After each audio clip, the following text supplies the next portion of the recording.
ഒരു ഗ്രാമപ്രദേശത്ത് രണ്ടിടയന്മാർ അവരുടെ ആട്ടിൻപറ്റത്തെ മേയ്ക്കുകയായിരുന്നു. ഒരാൾ ഉറക്കമായി, മറ്റേയാൾ ഉറങ്ങുന്നയാളുടെ അടുത്തിരുന്നു.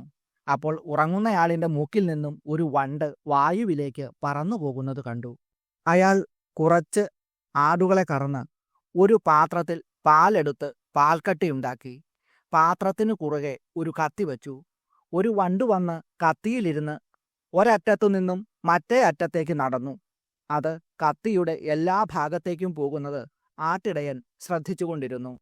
വണ്ട് ഉറക്കക്കാരന്റെ ആത്മാവും വെളുത്ത ജലം പാത്രത്തിലെ പാലും ഇരുമ്പ് പാലം അതിൽ വച്ചിരുന്ന കത്തിയുമായിരുന്നു. പിന്നീട് വണ്ട് കത്തിയിൽ നിന്നും പറന്നുപോയി ഒരു കല്ലിൽ ചെന്നിരുന്നു. അവിടെ നിരന്നിരുന്ന 3 കല്ലുകളിൽ മധ്യത്തിൽ ഉള്ളവയിൽ അത് കുറേ അധികം സമയമിരുന്നു. പെട്ടെന്ന് ആട്ടിടയൻ ഉറങ്ങിക്കൊണ്ടിരുന്ന ചങ്ങാതിയോട് അലറിക്കൊണ്ട് പറഞ്ഞു, "എഴുന്നേൽക്കൂ എൻ്റെ കുട്ടി, ആട്ടിൻകൂട്ടം ദൂരെ പോയിരിക്കുന്നു. വന്യമൃഗങ്ങൾ അവയെ തിന്നും. ഞാനൊന്ന് ഉറങ്ങിക്കോട്ടെ, നിന്നെ ഈശ്വരൻ സഹായിക്കും." മറ്റേയാൾ മറുപടി പറഞ്ഞു. വണ്ടിനെ ശ്രദ്ധിച്ച ഇടയന് അത് മറ്റേയാളിൻ്റെ ആത്മാവാണ് എന്ന് മനസ്സിലായി. അയാൾ ഉറങ്ങിക്കൊണ്ടിരുന്നപ്പോൾ ശരീരം ഉപേക്ഷിച്ചു പോയതായിരുന്നു.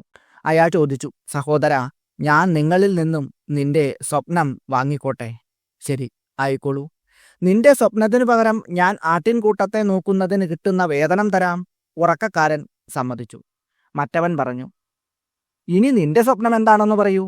ഉറക്കക്കാരൻ ഇങ്ങനെ പറഞ്ഞു, "സഹോദരാ, ഒരു അഗാധമായ ഗർത്തത്തിന് കുറുകെയുള്ള ഇരുമ്പ് പാലത്തിലൂടെ നടക്കുന്നതായിട്ടാണ് ഞാൻ സ്വപ്നം കണ്ടത്. കാലിന് കീഴെയുള്ള ആ ഗർത്തത്തിലെ വെള്ളം വെളുപ്പു നിറം ഉള്ളതായിരുന്നു. ഞാൻ കുറുകെ കടന്ന് മറുകരയിൽ ധാരാളം പാറകളും കല്ലിൻ കഷണങ്ങളുമുള്ള സ്ഥലത്തു പോയിരുന്നു. അവിടെ ഒരു നിധി ഒളിച്ചു വെച്ചിട്ടുണ്ടായിരുന്നു. എന്നാൽ അത് സ്വന്തമാക്കാൻ പറ്റുമോ ഇല്ലയോ എന്ന് സമാധാനമായി ശ്രമിക്കാൻ നിങ്ങൾ എന്നെ അനുവദിച്ചില്ല. ശരി, നിന്റെ സ്വപ്നപഥത്തിൽ നിന്നും ഞാൻ ഒഴിഞ്ഞു പോകുകയാണ്. എൻ്റെ ശമ്പളം നിനക്ക് അർഹതപ്പെട്ടതാണ്." അയാൾ എഴുന്നേറ്റ് ആട്ടിൻപറ്റത്തെയും നയിച്ചുകൊണ്ട് താവളത്തിലേക്ക് പോയി. അയാൾ വേതനം വാങ്ങി തിരിച്ചു വന്ന് സ്വപ്നം കണ്ട ആട്ടിടയന് കൊടുത്തിട്ട് അയാളോട് വിട പറഞ്ഞ് അയാൾ ഉറങ്ങിക്കിടക്കുന്ന സ്ഥലത്തേക്ക് പോയി. അവിടെ മധ്യത്തിൽ ഉണ്ടായിരുന്ന കല്ലെടുത്തു മാറ്റിയപ്പോൾ അതിനടിയിൽ 4 ഭരണി നിറയെ രത്നങ്ങൾ കണ്ടു. അയാൾ അതെടുത്ത് വീട്ടിൽ കൊണ്ടുപോയി ഒളിച്ചു വെച്ചു. അതോടെ അയാൾ ആട്ടിടയന്റെ ജോലി നിർത്തി. പ്രണവപ്രകാശത്തിന്റെ പുതിയ ഒരു അധ്യായത്തിലേക്ക് എല്ലാവർക്കും സ്വാഗതം. സർവാത്മനാമന്തരാത്മാ പരമാനന്ദരൂപിണി ശ്രീവിദ്യേതി സ്മൃതായാതോ തസ്യൈ ദേവ്യൈ നമോ നമഃ.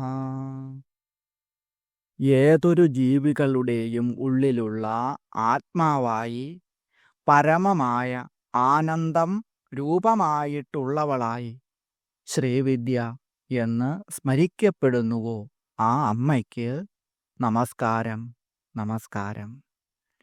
എല്ലാ ജീവികളുടെയും അന്തരാത്മാവായി വർത്തിക്കുന്നത് ശ്രീ ലളിതാ ത്രിപുരസുന്ദരീ ദേവിയാണ്. പരമമായ ആനന്ദമാണ് അമ്മയുടെ സ്വരൂപം. ശ്രീവിദ്യ എന്ന പേരിലും അമ്മ സ്മരിക്കപ്പെടുന്നു. അങ്ങനെയുള്ള മഹാദേവി അവിടേക്ക് വീണ്ടും വീണ്ടും നമസ്കാരം.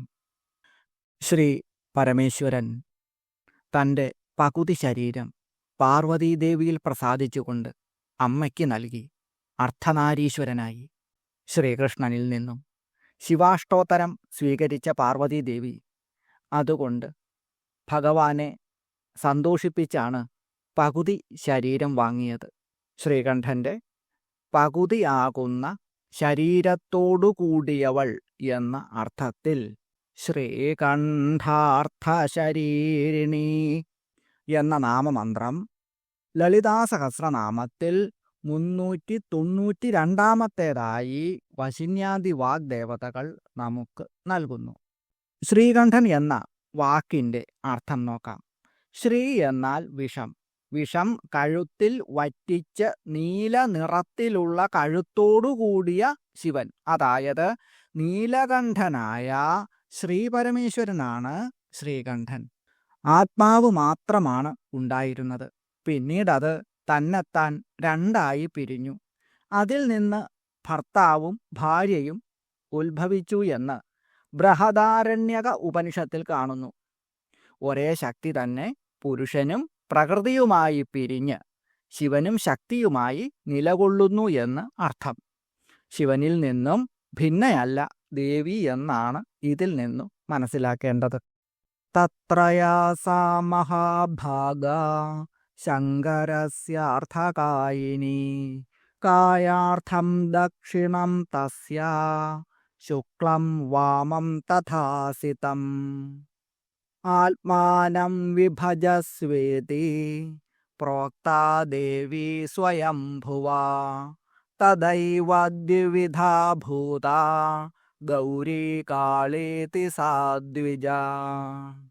മഹാഭാഗയായ അമ്മയ്ക്ക് ശ്രീ പരമേശ്വരൻ്റെ പകുതി ശരീരം ഉള്ളതുകൊണ്ട് വലതുവശം വെളുപ്പും ഇടതുവശം നീലയുമാണ്. ശ്രീകണ്ഠനായ മഹാദേവനിൽ നിന്നും ഭിന്നയല്ലാത്ത അമ്മ സ്വയം രണ്ടായി പിരിഞ്ഞുകൊണ്ട് വെളുത്ത നിറത്തിലുള്ള ഗൗരിയും കറുത്ത നിറത്തിലുള്ള കാളിയുമായി അവതരിച്ചു.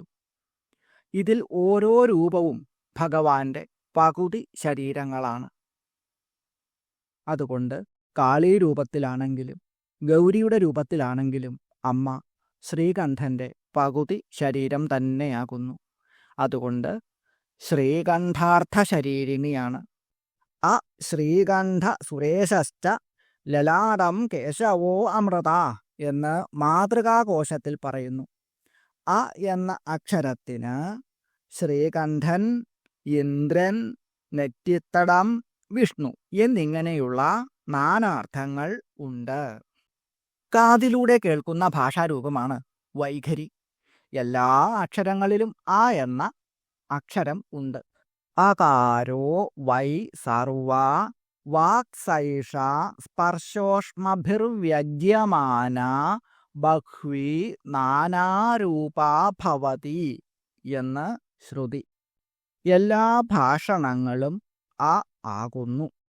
വ്യഞ്ജനാക്ഷരങ്ങളോട് ചേർന്ന് പല രൂപങ്ങളായി ആ മാറുന്നുണ്ട്. ആദ്യത്തെ ശബ്ദമാണ് ആ. പരാരൂപത്തിൽ നിന്നാണ് അത് വൈഖരി രൂപമായി മാറുന്നത്. ആ എന്ന അക്ഷരമില്ലാതെ ഒരക്ഷരം പോലും ഉച്ചരിക്കുവാൻ കഴിയില്ല. ഉദാഹരണത്തിന് ക അധികം ആ ക, ച അധികം ആ ച, ത അധികം ആ ത എന്നിങ്ങനെ ആ എന്ന അക്ഷരത്തോട് ചേരുമ്പോഴാണ് വ്യഞ്ജനാക്ഷരങ്ങൾക്ക് വ്യക്തമായ രൂപമുണ്ടാകുന്നത്. വ്യഞ്ജിപ്പിക്കുന്ന അക്ഷരമാണല്ലോ വ്യഞ്ജനാക്ഷരം. അത് വ്യക്തമായ രൂപം ആയിത്തീരുന്നത് ആ എന്ന അക്ഷരത്തോട് ചേർന്നുകൊണ്ടാണ്. വാഗുൽഭൂതാ പരാശക്തിര്യാചിദ്രൂപാ പരാഭിധ വന്ദേ താമനിശം ഭക്ത്യാ ശ്രീകണ്ഠാർത്ഥശരീരിണീ. പരാശക്തിയായ അമ്മ ചിത്തിൻ്റെ രൂപത്തിൽ വാക്കായി ഉദിക്കുന്നു. അതിനെയാണ് പരാ എന്ന് പറയുന്നത്. ശിവന്റെ അർത്ഥശരീരിണിയായ ആ ശക്തിയെ ഞാൻ ഭക്തിപൂർവം നമസ്കരിക്കുന്നു. ഇങ്ങനെ സൂതസംഹിതയിൽ കാണുന്നുണ്ട്. ശ്രീകണ്ഠൻ്റെ ശരീരാർത്ഥമായവൾ, ശ്രീകണ്ഠൻ്റെ പകുതിയാകുന്ന ശരീരത്തോടു കൂടിയവൾ. ഓം ശ്രീകണ്ഠാർത്ഥശരീരിണ്യൈ നമഃ. ഓം ഓം ഹ്രീം ശ്രീകണ്ഠാർത്ഥശരീരിണ്യൈ നമഃ. ഈ നാമമന്ത്രം ജപിക്കുന്നവർക്ക് എന്നും നല്ലതു മാത്രമുണ്ടാകുന്നു. അതായത് ശിവനും ശക്തിയും ചേർന്ന അതിദിവ്യമായ ചൈതന്യസ്വരൂപമാണ് ഈ മന്ത്രത്തിന് ശക്തി നൽകുന്നത്. അതുകൊണ്ട് പാർവതീ പരമേശ്വരന്മാരെയോ കാമേശ്വരീ കാമേശ്വരന്മാരെയോ മനസ്സിൽ ധ്യാനിച്ചുകൊണ്ട് ഈ മന്ത്രം ജപിക്കാം. ഏറ്റവും ഉത്തമമായിട്ടുള്ളത് ഉദയസൂര്യനിൽ നോക്കി അർദ്ധനാരീശ്വര രൂപത്തിൽ ധ്യാനിച്ചുകൊണ്ട് ഈ മന്ത്രം ജപിക്കുക. മാറാരോഗങ്ങളും മാനസികമായ വൈഷമ്യങ്ങളും ഈ മന്ത്രം കൊണ്ട് മാറും. ആരോഗ്യകരമായ ഒരു ജീവിതം ഈ മന്ത്രം നമുക്ക് നൽകുന്നു. അതുപോലെ ധനധാന്യ സമൃദ്ധി ആഗ്രഹിക്കുന്നവർക്ക് അപ്രതീക്ഷിതമായ സൗഭാഗ്യം കൈവരുന്നതാണ്. മുടങ്ങാതെ 3 ദിവസം ഉദയസൂര്യനിൽ നോക്കി 11 പ്രാവശ്യം വീതം ഭക്തിയോടുകൂടി ധ്യാനിച്ചുകൊണ്ട് ഈ മന്ത്രം ജപിക്കുക.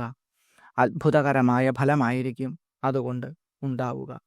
101 പ്രാവശ്യം ഈ മന്ത്രം എഴുതി കൈവശം വെച്ചുകൊണ്ട് ഏത് കാര്യത്തിന് പോയാലും അത് സാധ്യമാകുന്നതാണ്. ആദിപരാശക്തിയായ മഹാദേവി സമസ്ത സൗഭാഗ്യങ്ങളും നൽകി എല്ലാവരെയും അനുഗ്രഹിക്കട്ടെ എന്ന് പ്രാർത്ഥിച്ചുകൊണ്ട് അമ്മേ അവിടുത്തെ തൃപ്പാദപത്മങ്ങളിൽ സാഷ്ടാംഗം പ്രണമിച്ചുകൊണ്ട് നിർത്തുന്നു. നന്ദി, നമസ്കാരം.